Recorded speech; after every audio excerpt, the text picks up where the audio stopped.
witam Was w kolejnym moim filmie. Dzisiaj zajmiemy się sprawami technicznymi,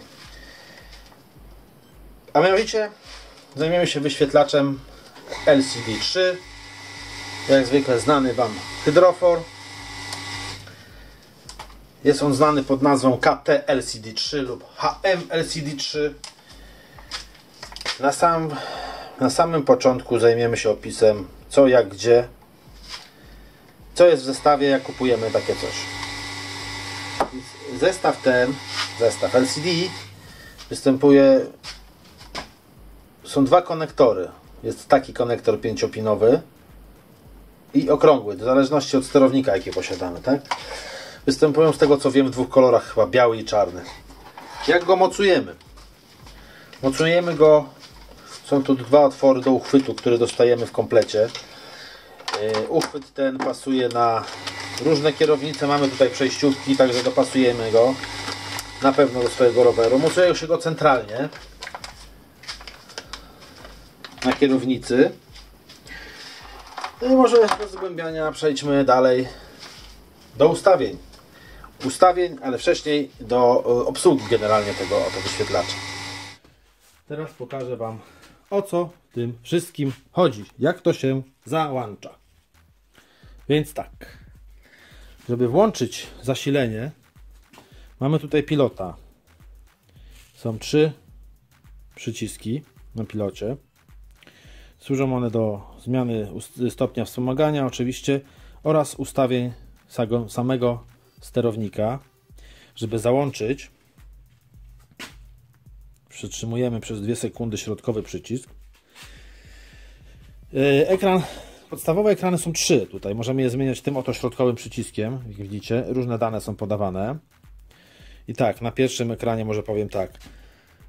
Co się nie zmienia? Nie zmienia się stopień naładowania baterii, poziom asysty, czyli stopnia wspomagania, temperatura się nie zmienia, a te 3 pola są zmienne. 4 pola, przepraszam. Ten są zmienne. Pokażę w jakim stopniu. To jest ekran podstawowy. O, ten. To jest ekran podstawowy. I mamy tak.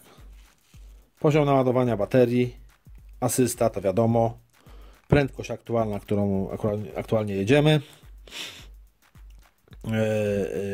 Tutaj mamy czas jazdy. Jest to czas kasowalny, tak jak w licznikach rowerowych standardowych.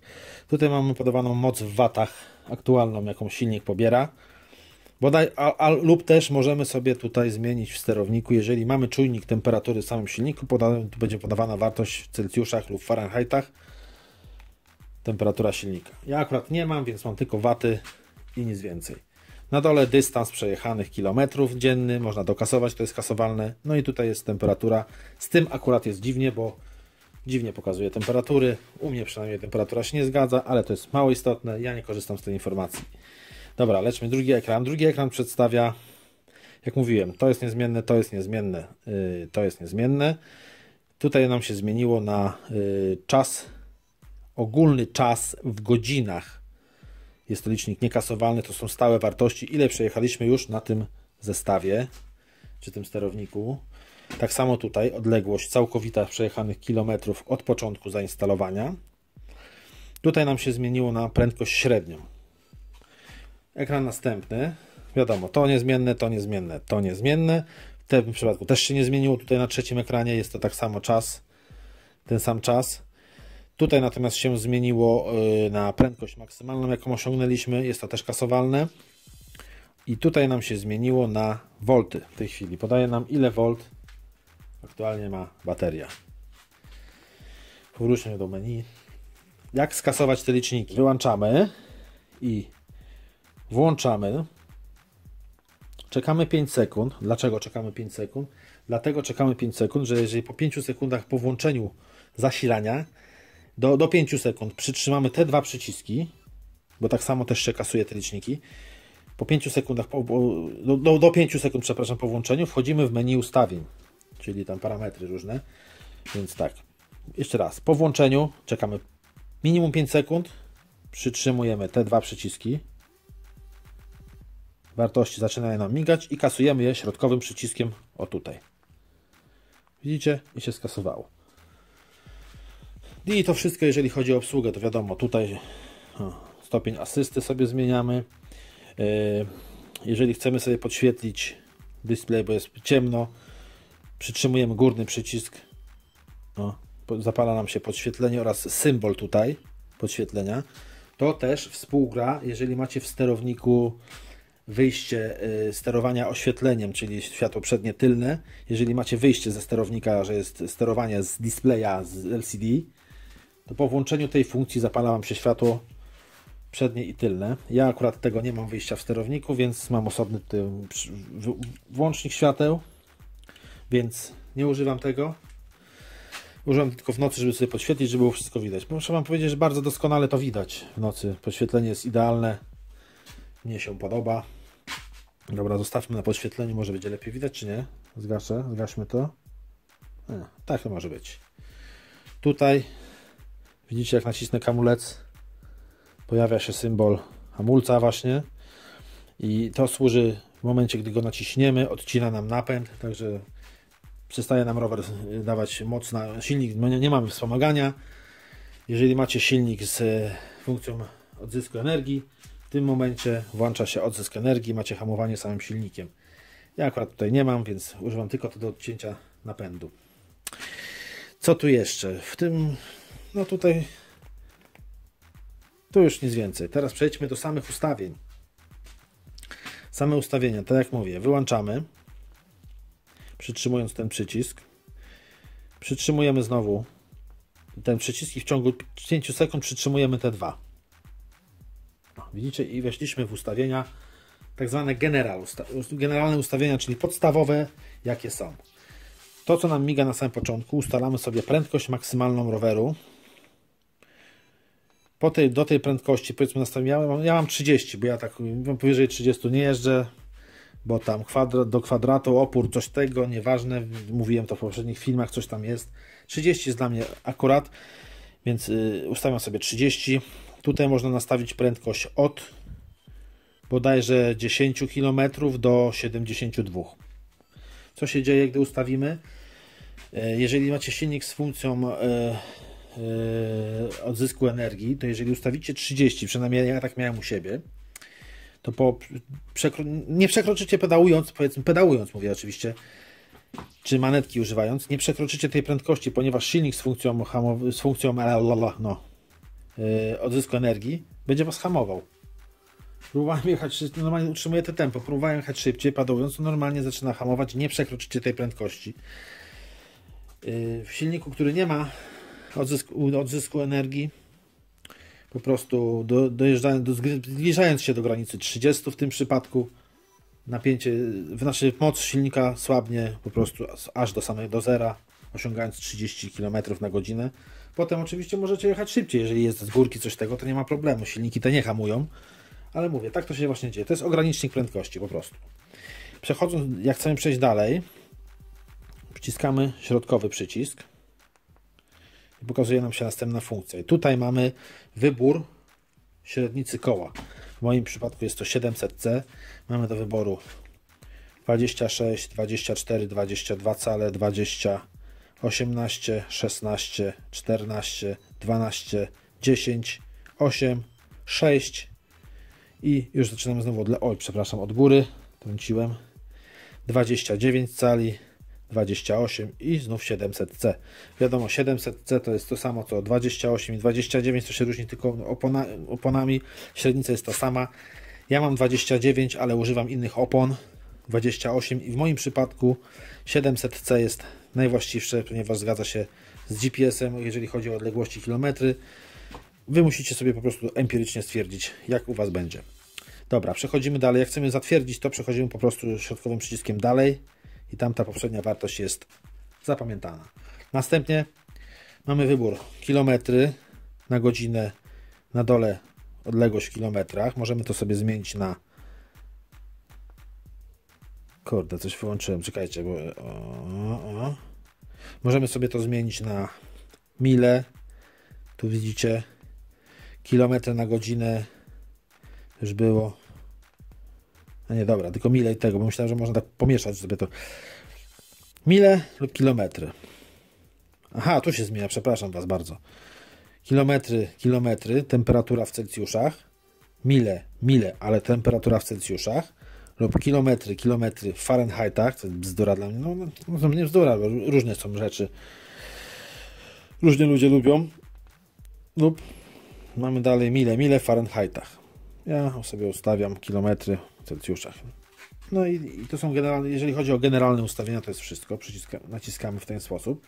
I jak już nic nie miga w tym momencie, dalej jesteśmy w ustawieniach. Znów przytrzymujemy te dwa.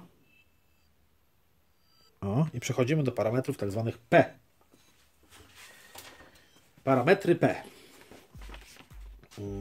Czekajcie, bo ja tutaj mam taką małą ściągę, bo ja nie pamiętam dokładnie też tak z głowy wszystkich ustawień. Postaram się omówić pokrótce każde z nich, chociaż nie wszystkie do końca rozumiem, więc tylko napomknę, o co tam mniej więcej chodzi. P1 jest to współczynnik redukcji przekładni razy liczba magnesów wirnika. Tak to jest w instrukcji. Więc no więc to wszystko. No. Tylko tyle wiem. Współczynnik redukcji przekładni razy liczba magnesów wirnika. No więc trzeba policzyć chyba wirniki, magnesy, ile mamy liczbę magnesów oraz wziąć współczynnik redukcji przekładni, pomnożyć to i po prostu tą liczbę po prostu tam trzeba wpisać. O, właśnie nam się wyłączyła. Wyłączyły nam się ustawienia. Powiedzmy raz, dwa szybciutko ponownie. Pyk. No, to by było tyle. Dobra, jeżeli chcemy przejść dalej, wciskamy środkowy przycisk P2. P2 jest to parametr sygnału prędkości.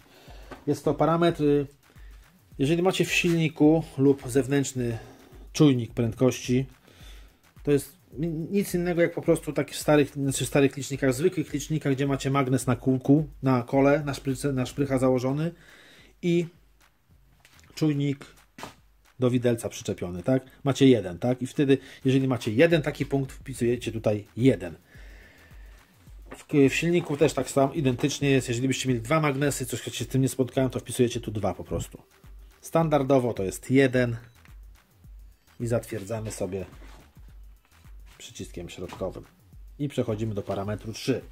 P3, parametr P3. Jest to parametr odpowiadający za ustawienie rodzaju pracy stopni wspomagania. Jeżeli ustawimy P3 na 1, wtedy sterujemy mocą na poszczególnych stopniach wspomagania. Mocą. Pamiętajcie, P1, P3 ustawiamy parametr 1, bo tu możemy ustawić tylko 1 lub 0. Parametr P3. Jeżeli parametr P3 ustawimy na 1, wtedy sterujemy mocą na poszczególnych stopniach wspomagania. I przykładowo podam, na przykład na pierwszym stopniu wtedy będziemy mieli 100 W, drugi stopień 200, trzeci 300, czwarty 400, no i piąty to jest pełna moc full. Mówię, te wartości są tylko przykładowe. Jeżeli P3 przestawimy na 0, wtedy stopnie wspomagania pracują w trybie prędkości. I to jest na przykładowo tak, że na pierwszym stopniu wspomagania pojedziemy maksymalnie 10 na godzinę, na drugim 15, na trzecim 20, na czwartym 25, no i na piątym oczywiście odblokowany jest full, pełna prędkość. I za to odpowiada parametr P3. Parametr P4. Parametr P4 służy do obsługi manetki. I gdy mamy parametr, on ma po prostu dwie pozycje, 0 i 1.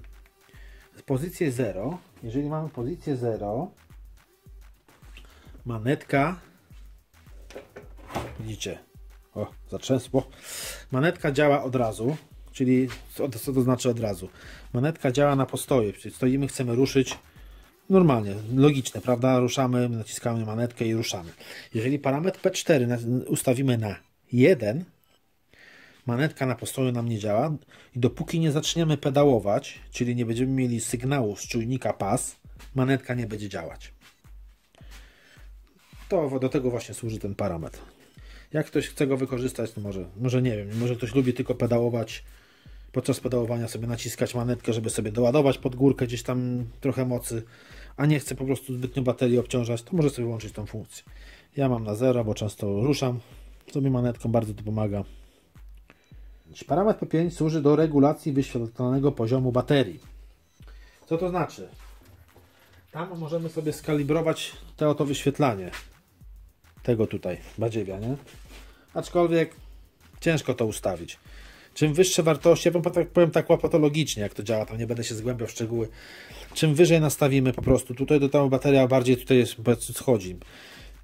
Powiedzmy tak, jedziecie, skończy Wam się bateria, odetnie Wam napięcie, a na przykład Wam pokazuje tutaj jeszcze jedną kropkę, to wtedy możecie sobie przestawić trochę wyżej, zatwierdzić, wyłączyć zasilenie całkowicie, trzeba baterię odłączyć, podłączyć jeszcze raz i testować jeszcze raz, czy Wam tutaj to zniknie. Na tej zasadzie to działa mniej więcej.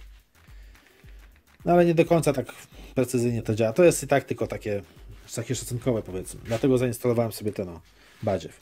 Dobra, lećmy dalej. Jak przestaje nam migać, znowu przytrzymujemy dwa przyciski te boczne. Przechodzimy do parametrów C. I tych jest sporo, bo tych jest, poczekajcie ile to jest, tylko spojrzę sobie w ściągę, 14 parametrów. I lecimy po kolei. C1. Czujnik wspomagania i trybu wyborów parametrów. Nie wiem dokładnie o co chodzi, więc nie będę go omawiał. Jeżeli ktoś będzie wiedział, niech napisze w komentarzu. Tak samo jeżeli chodzi o C2, jest to parametr identyfikujący różne fazy silnika. Też się na tym nie znam, więc nie będę tego zmieniał i nie będę komentował. Lećmy dalej. C3.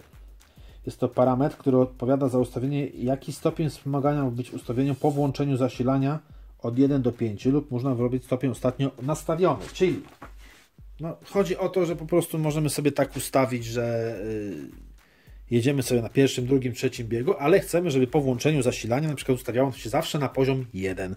I tutaj właśnie w tym parametrze możemy to ustawić. C4. C4 to jest bardzo ciekawa funkcja. Ona współgra z parametrem P4 z kolei, bo tam możemy, pamiętacie, ten parametr P4 jest, że albo pedałujemy, manetka działa, albo bez pedałowania też działa na postoju, na przykład, żeby wystartować. Tutaj możemy ustawić różne funkcje manetki, tak jak na przykład ograniczenie prędkości manetki, czy było na przykład chcecie, żeby na manetce można jechać było tylko na przykład 20 na godzinę i nie więcej. W każdym razie parametr C4 służy do ustawienia pracy manetki. Lećmy dalej. C5 to jest to parametr, który odpowiada za przydział mocy na stopnie wspomagania w sposób liniowy na wszystkie stopnie. Jest to zakres od 0,0 do 10, z czego 3 pierwsze po prostu nie działają, czyli 0,0, 0,1 i 0,2.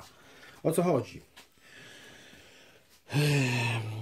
Chodzi o to, że jeżeli ustawimy sobie powiedzmy C5 na 0,4, czyli powiedzmy tak, C, które tam nie działały od 0 do 0,2, tak? Czyli te parametry nie działają, czyli powiedzmy takie bazowe 0 to jest C03 i to odpowiada za najmniejszy przydział mocy na poszczególnych stopniach asysty, czyli przykładowo na parametrze C5 na 0,3 ustawimy sobie właśnie w ten sposób 0,3, to powiedzmy mamy na pierwszym biegu będziemy mieli 50 W, na drugim 60, na trzecim 70, na czwartym 80 i dalej fulla. To przestawiając powiedzmy to o wartość wyżej, mamy liniowo, czyli tak, już nie mamy na pierwszym biegu 50, tylko powiedzmy na pierwszym biegu będzie 60, a na drugim już 70 i tak dalej, nie? O to właśnie chodzi. Oczywiście to jest 10, 10 to jest full mocy, czyli macie taki power totalny już. Ja sobie zostawię tak jak miałem, C4. C6, parametr C6, podświetlenie wyświetlacza. No to tego nie będę komentował, prawda? Widzicie co się dzieje. Stopień podświetlenia, z czego ja używam 1, bo 1 to i tak jest dla mnie bardzo jasno w nocy, także to jest wystarczające. Dalej lecimy C7. C7 jest to włączenie lub wyłączenie funkcji tempomatu. Ale to jest wyłączenie funkcji tempomatu, że tak powiem, na ten przycisk, który sobie tutaj zrobiłem z boku. Zaraz Wam powiem o tym tempomacie w ogóle, bo odkryłem jak to chyba działa. Jest to w każdym razie wyłączenie. W sterowniku macie takie wyjście, cruise, czyli wspomaganie, inaczej mówiąc. Taki niebieski przewód przeważnie to jest, zakończony z worką, czyli połączone. Jeżeli w to miejsce wsadzicie włącznik, tak jak ja tutaj, to macie tempomat, a jest on uruchomiony w ten sposób, że jakoś dziwnie generalnie. Jedziemy, naciskamy manetkę, do jakiegoś poziomu. To też działa do jakiejś prędkości, bodajże, nie wiem, 13-14 km na godzinę, bo wcześniej nie działa. Naciskamy manetkę, przytrzymujemy przycisk tempomatu i zwalniamy manetkę i w tym momencie on pamięta ustawienie tej manetki. To jest jakoś tak ustawienie mocy tej manetki wraz z prędkością, którą akurat zapamiętał. Taka korelacja jakaś. No nieważne. Funkcja, to właśnie, ta funkcja C7 blokuje ten właśnie, tą zworkę, co tam jest, po prostu rozłącza ta, bo normalnie funkcja tempomatu, do której dojdziemy, jest też tutaj w tych przyciskach uruchamiana. Na samym końcu pokażę. Dobra, lećmy dalej. Parametr C8. Parametr C8 jest to włączenie lub wyłączenie monitorowania temperatury silnika. To jest to, co mówiłem właśnie tutaj w tym przypadku. Jeżeli macie czujnik w silniku, czujnik temperatury, możemy tutaj włączyć i na którymś tam z tych 3 podstron pojawi się tutaj temperatura. Ja akurat nie mam, więc robimy 0. Jedziemy na parametr C9. Parametr C9 to można po prostu sobie ustawić hasło do uruchomienia tego sterownika. Dla mnie to jest totalny bezsens. No w sumie no można, jak ktoś lubi tam sobie tak hasłować, czyli włączamy wtedy sobie zasilanie i wyświetli nam się tutaj hasło do wpisania, które tam wcześniej sobie ustalimy i dopiero wtedy załączy się zasilenie. Ja tego nie używam, lećmy dalej. Parametr C10. Parametr C10 to jest nic innego jak yes i no. To jest parametr do ustawień fabrycznych. Możemy przywrócić ustawienia fabryczne, jeżeli chcemy. Jak coś popieprzymy, powiedzmy w ustawieniach nie jesteśmy w stanie, to on wróci do bazowych wartości, tak jak w telefonach czy tam gdzie indziej. Dobra, lećmy dalej. Parametr C11. C11 jest to ustawienie protokołu komunikacji między nowym a starszymi wyświetlaczami. Nie zgłębiam tego, nie jest mi to do niczego przydatne, ale tak to właśnie w instrukcji jest. Jakieś tam protokoły. Nieważne, lecimy dalej. C12. C12 jest to bardzo ważny parametr. Jest to parametr ustawienia minimalnego napięcia, przy jakim kontroler się wyłącza. Jest to zakres od 38 V do 41,5. Jak chcemy sobie, jak ma nam odcinać. U mnie, jak widzieliście, jest jakiś bezsens, bo mi obcina przy 44, także w ogóle pomija ten parametr. Więc podejrzewam, że u mnie albo problem jest jakąś celą wadliwym ogniwem w baterii, BMS mi odcina, nie wiem, muszę to wszystko posprawdzać. Każdym nieważne, to nie jest film o tym, film jest o wyświetlaczu, więc C12 odpowiada o odcięcie napięcia przy jakiej mocy. C13. C13 jest to funkcja odzyskiwania energii, jest to zakres od 1 do 5. Ja mam 0, bo mam silnik przekładowy bez odzysku energii. Tutaj możemy sobie ustawić stopień tego odzysku, czym wyższy, tym ciężej koło chodzi i tak dalej. C14. C14 jest to ustawienie zakresu ogólnej mocy podawanej przez sterownik na silnik. I mamy tutaj 3 stopnie. O co tym chodzi? Jest to bardzo podobna funkcja do parametru C5. Bardzo podobna, bo to też tak działa jakoś liniowo. Mamy tutaj do dyspozycji 3 parametry. Mała moc, średnia moc i duża moc. To jest bardzo przydatne, na przykład jak ja wsadziłem sobie sterownik 1000 W do tego silnika właśnie 350 i ustawiłem sobie właśnie w tym parametrze C14 na 1, to jest na małą moc, i w parametrze C5 ustawiłem sobie, jak widzieliście, 4, także mam te moce bardzo małe, gdzie ta maksymalna moc daje mi 700 W na ten silnik, gdzie przy tamtym sterowniku oryginalnym, który miałem do tego silnika 350, też miałem 700 W. Czyli można sobie po prostu na różne sposoby wysterować różne sterowniki. No i to by było tyle, jeżeli chodzi o parametry, bo w tej chwili to jest C14, to jest ostatni.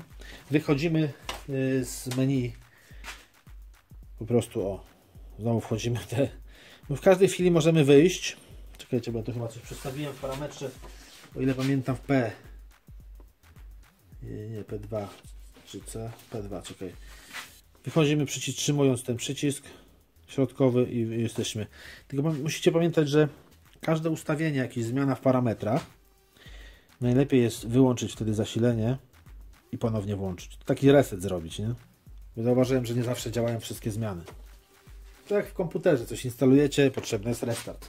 Coś w tym stylu, prawda? Ja tylko sprawdzę szybciutko, czy ja tam coś nie popieprzyłem. No. Tu jest ok, tu jest ok, tu jest ok. Pach. parametr P. Chciałem też coś P chyba zmieniłem. Czekajcie, charakterystyki nie ruszałem. P1, P2. Dobrze, tu jest P3. Ja ustawiłem 0. A, tutaj widzicie, o, właśnie pamiętałem. To jest ten parametr. No i zapamiętałem, wychodzimy w ten sposób. I teraz tak. Jeżeli przytrzymamy, chcemy, na przykład podchodzimy pod jakąś górkę, prawda?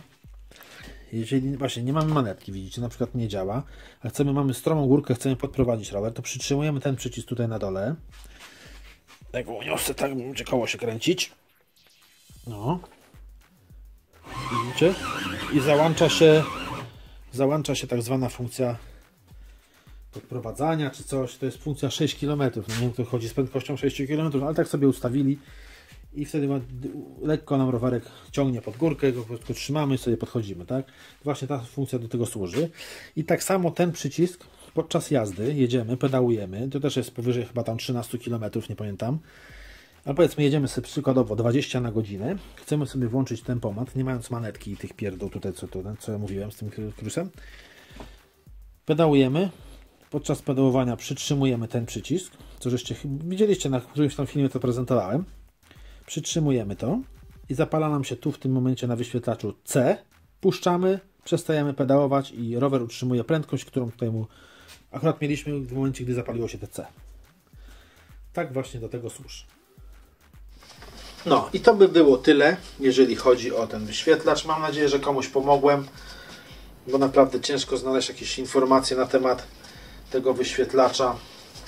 Ja tu mam instrukcję do niego w języku angielskim. Jeżeli ktoś by chciał, bardzo chętnie podeślę. Mam to w PDF-ie. Warto ją wozić przy sobie, bo tam czasami można coś pomiętolić w parametrach, lepsze osiągi zrobić, czy coś takiego. Także mówię, jeżeli ktoś chce instrukcję, bardzo chętnie udostępnię. Od razu też powiem, że mam też do sprzedania taki oto ten wyświetlacz na 5 pinów. Jest mi po prostu zbędny. Kupiłem z silnikiem, który mam Msusa. Jest mi w tej chwili zbędny. Jeżeli ktoś by chciał, jest to nieużywany na taki konektor.